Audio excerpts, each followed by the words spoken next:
নমস্কাৰ, মই জিতেন শৰ্মাই কৈছোঁ। আমি আজি আমাৰ দৰ্শকসকলৰ বাবে এগৰাকী বিশেষ ব্যক্তিক পৰিচয় কৰি দিব ওলাইছোঁ। আমাৰ সৈতে আছে শ্ৰীমতী ৰত্নামণি ডেকা। ইয়াতে আপোনালোকে দেখা পাইছে এখেতে ইয়াত এখন সৰু দোকান এখন দিছে, সৰু এখন ক্ষুদ্ৰ ব্যৱসায়ৰ জৰিয়তে নিজৰ পৰিয়ালটোক পোহপাল দিবলৈ চেষ্টা চলাইছে।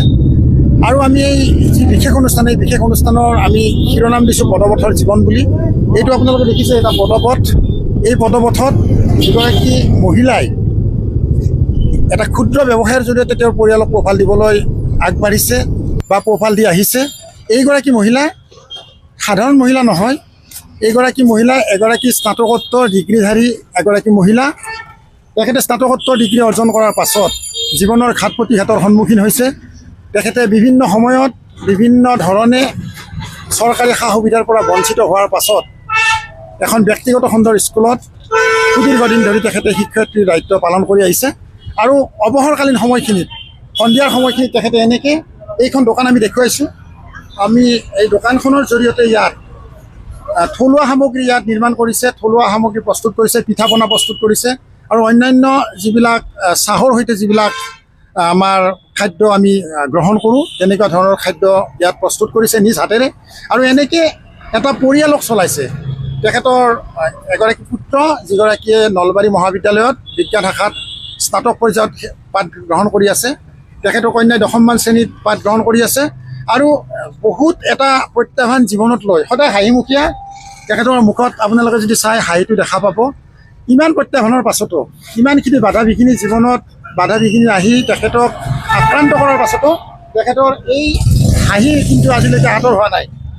তেখেতৰ আমাৰ নলবাৰীৰ সমাজ জীৱনৰ এগৰাকী বিশিষ্ট ব্যক্তি, চৰকাৰী গৰ্ডন উচ্চতৰ মাধ্যমিক বিদ্যালয়ৰ এগৰাকী অৱসৰী শিক্ষক, শ্ৰদ্ধাৰ নৃপেন্দ্ৰ নাথ ডেকা ছাৰৰ সুযোগ্যা দুহিতা। তেখেতৰ পিতৃ হয়, তেখেতৰ মাতৃ ইয়াত আছে। আমি মাতৃক দেখুৱাইছোঁ, মাতৃ আছে, আমাৰ বাইদেউ হয়।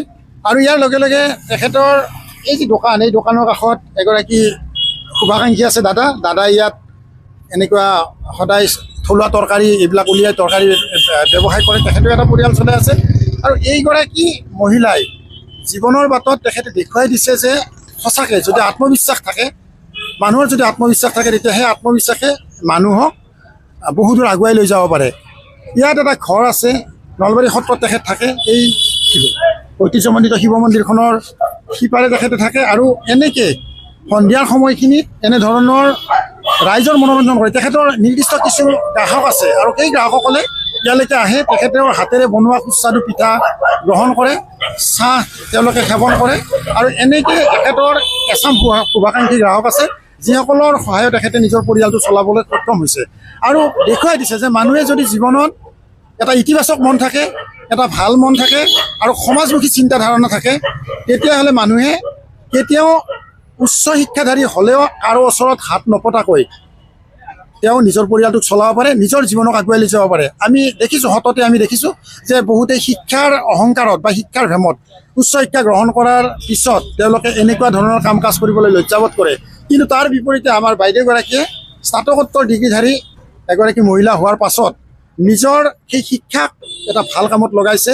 চৰকাৰী চাকৰি বা অন্যান্য সুবিধাৰ পৰা বঞ্চিত হোৱাৰ পাছতো তেখেতে কিন্তু এতিয়ালৈকে তেখেতৰ যি নিজৰ যি যোগ্যতা আছে, নিজৰ যি আত্মবিশ্বাস আছে, সেই আত্মবিশ্বাস নলবাৰী সত্ৰৰ এই পদপথৰ কাষত এইখন বিপণীৰ জৰিয়তে তেখেতে স্থাপন কৰি নিজৰ লগতে নিজৰ পৰিয়ালটোক আগবঢ়াই নিবলৈ তেখেতে চেষ্টা কৰিছে। মই বাইদেউৰ পৰা তেখেতৰ মনৰ অনুভৱ, কিয় তেখেতে এই ৰাস্তাটো বা এই পথটো, এই দোকানখন কিয় নিৰ্বাচন কৰিলে আৰু কেনেকুৱা ধৰণৰ সমস্যাৰ সন্মুখীন হৈছে, কেনেকৈ তেওঁ পৰিয়াল চলাইছে, এই বিষয়ে অকণমান তেখেতৰ মনৰ অনুভৱ জানিবলৈ বিচাৰিম। আপুনি কওকচোন, আপোনাৰ এই যিটো যাত্ৰা, এই যাত্ৰা আপুনি কিয় আৰম্ভ কৰিছে?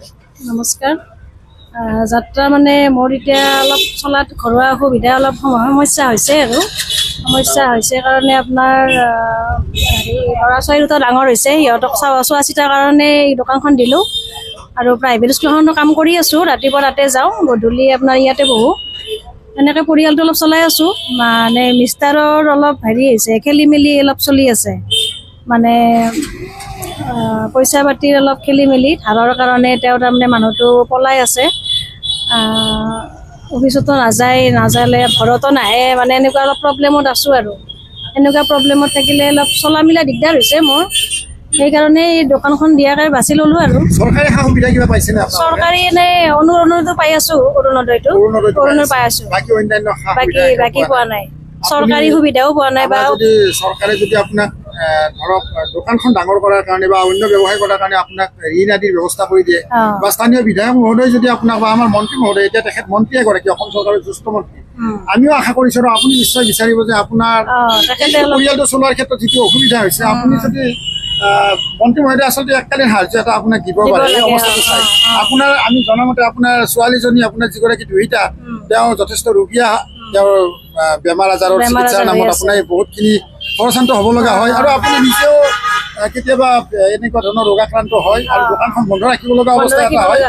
গতিকে আপোনাক যদি তেনেকুৱা এটা দিয়ে আমিও ভাল পাম। আমি সেইকাৰণে মন্ত্ৰী মহোদয়লৈ আমি এটা অনুৰোধ জনাইছোঁ আৰু আমি আমাৰ দৰ্শকসকলৰ জৰিয়তে অসম চৰকাৰৰ মন্ত্ৰী মহোদয়, স্থানীয় বিধায়কলৈ আমি এটা বিনম্ৰ আবেদন জনাইছোঁ যে এনেকুৱা মহিলাসকলক, এনেকুৱা মহিলা যিসকল মহিলাই জীৱনৰ প্ৰত্যাহ্বানক গ্ৰহণ কৰি সদায় এটা সুন্দৰ, এটা হাঁহিমুখীয়া, এটা নিজৰ ইতিবাচক চিন্তাধাৰাৰে নিজক আৰু সমাজখনক আগুৱাই নিয়াৰ প্ৰচেষ্টাত ব্ৰতী হয়, এই মহিলাসকলক যিসকলে চৰকাৰক অসুবিধা নিদিয়াকৈ নিজৰ হাতেৰে নিজৰ উপাৰ্জন কৰিছে আৰু পৰিয়াল চলোৱাৰ কাৰণে আগবাঢ়ি আহিছে। আৰু আমি পুনৰবাৰ কৈছোঁ যে এগৰাকী স্নাতকোত্তৰ ডিগ্ৰীধাৰী মহিলা হোৱাৰ পাছত পদপথৰ জীৱনক আঁকোৱালি লৈছে। তেখেতে আনৰ ওচৰত অনুগ্ৰহ বিচাৰি যোৱা নাই, কাৰো ওচৰত খুজিবলৈ যোৱা নাই, ভিক্ষা কৰিবলৈ যোৱা নাই আৰু অত্যন্ত আত্মবিশ্বাসী আৰু সাহসী মনৰ দৃঢ়তাৰে তেখেতে কৈছে, নিজৰ স্বামীৰ বিষয়ে তেখেতে আনকি কৈছে যে স্বামীৰ চাৰিত্ৰিক অলপ অসুবিধাৰ কাৰণে তেখেতে আজি নিজে জীৱনৰ বা পৰিয়ালৰ দায়িত্ব ল'ব লগা হৈছে, সেই কথাখিনিও তেখেতে অকপতে স্বীকাৰ কৰিছে। গতিকে এগৰাকী আত্মবিশ্বাসী মহিলা আৰু নিজৰ ওপৰত নিজক বিশ্লেষণ কৰিব পৰা মহিলাৰ বাবে তেখেতে এই কথাখিনি ক'ব পাৰিছে বুলি আমি বিশ্বাস কৰিছোঁ। আমি তেখেতৰ ব্যৱসায়ৰ উত্তৰোত্তৰ উন্নতি কামনা কৰিছোঁ আৰু ইয়াৰ লগে লগে আমি চৰকাৰলৈ, স্থানীয় বিধায়ক মহোদয়লৈ আৰু প্ৰশাসনলৈ পুনৰবাৰ অনুৰোধ জনাইছোঁ, এইগৰাকী মহিলাক তেওঁৰ পৰিয়ালটোক আৰু তেওঁৰ পুত্ৰ কন্যাক জীৱনৰ বাটত আগুৱাই যোৱাৰ বাবে যি ব্যৱস্থা কৰিব লাগে সেইখিনি নিশ্চয় আমাৰ প্ৰশাসন আৰু স্থানীয় বিধায়ক মহোদয়ে কৰিবলৈ আগবাঢ়িব। ধন্যবাদ।